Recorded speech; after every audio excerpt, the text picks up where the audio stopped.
Okay, now that we have our raster data configured and imported, we're going to start adding vector data sets of a variety of kinds. We don't have an industry model here that you can access via Oracle. I have some videos that show you how to do that directly. If you do have industry models, it's probably best to go directly to them. Easily enough done right here, but right now we're going to talk about how to get it from SQLite files. Okay, so all of these are used in our model. Let's go grab them. So you just go pull them in.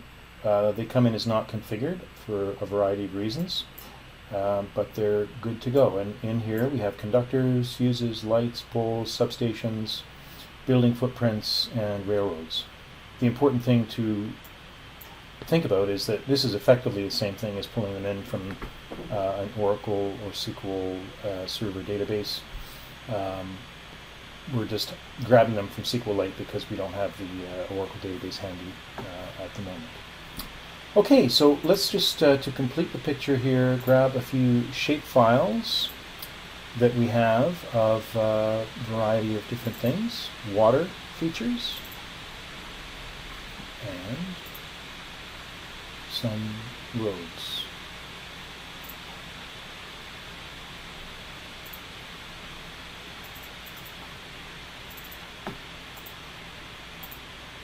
Okay.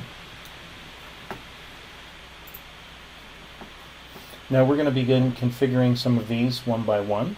One in particular that I'm interested in showing you is the water areas. Now, whenever you're taking a vector data set, there are a few things you have to do. Assuming the geolocation is okay, you almost always want to clip the source, especially if you're doing this, you have a large database and you want to do it plan for a small area.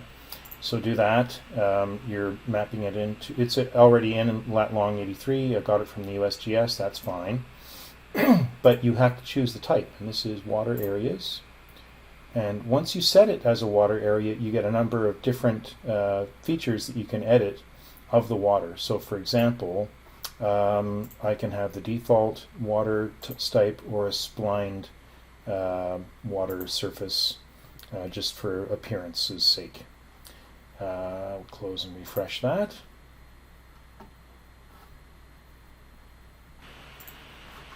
And there we go, nice water surface. All in the right position. Now I do want to show you one thing from a workflow perspective. So this water area data from the USGS, I had to edit a little bit to make it look good. It was actually running right through the bridge area, which kind of makes sense because it runs under it, but we're using the raster image here. We haven't actually built or constructed a bridge to span that entire area, and that's not our focus because our focus is utility information.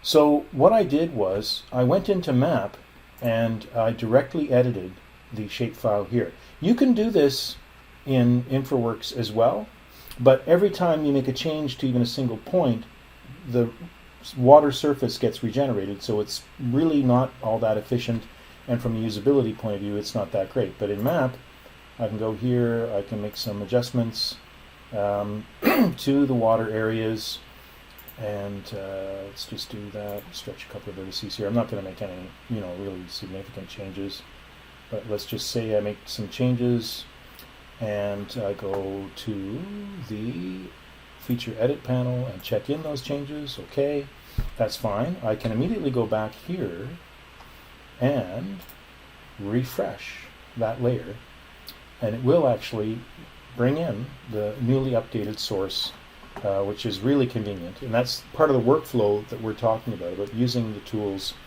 for their appropriate situation. Okay, so, you can't really see it, but, this vertex has been adjusted a little bit, and, you could make much more significant changes as well, obviously. And everything will be really quite a bit better. So that's good.